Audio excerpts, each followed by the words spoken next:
Ce jeudi 9 novembre, Myriam, ancienne aventurière de Koh Lanta, a donné des nouvelles rassurantes de son fils Lane.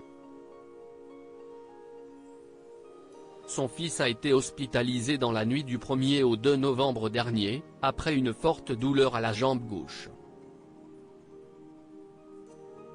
En 2021, les téléspectateurs faisaient la connaissance de Myriam et Thomas sur le tournage de Koh Lanta. Ils ne se connaissaient ni d'Ève, ni d'Adam et pourtant, une fois les caméras de TF1 éteintes, les deux aventuriers ont commencé une belle idylle ensemble. En 2022, le couple qui participe aux 50 sur W9, a donné naissance à un petit Lane. Malheureusement, dans la nuit du mercredi 1er novembre, le couple a pris la parole sur Instagram pour annoncer que leur bébé âgé d'1 an n'arrivait plus à marcher, ni à se mettre à quatre pattes. Face au désarroi de leur enfant, les deux tourtereaux ont transporté le garçonnet aux urgences. Difficile de cerner le problème quand les enfants ne parlent pas, écrivait l'ancienne aventurière de Koh Lanta.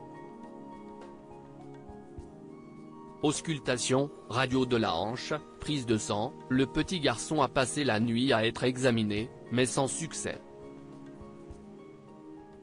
Ce jeudi 9 novembre, Myriam est sortie du silence, 8 jours après l'hospitalisation de son enfant.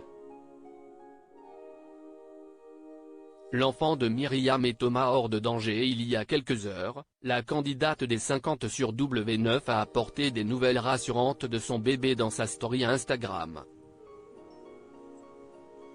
Les amis, on vient de sortir de l'hôpital et le bilan est positif. Enfin. Après 10 jours de galère.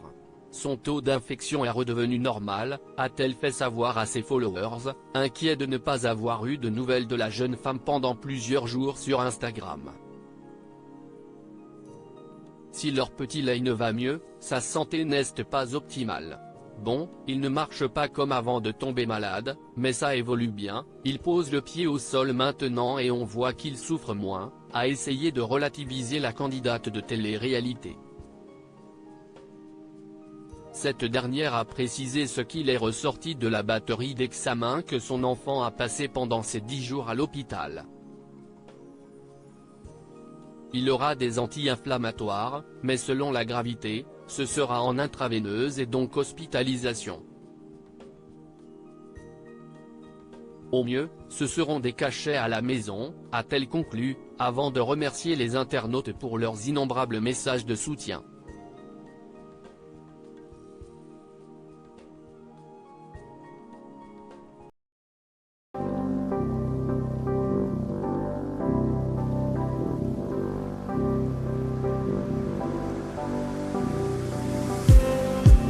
Just need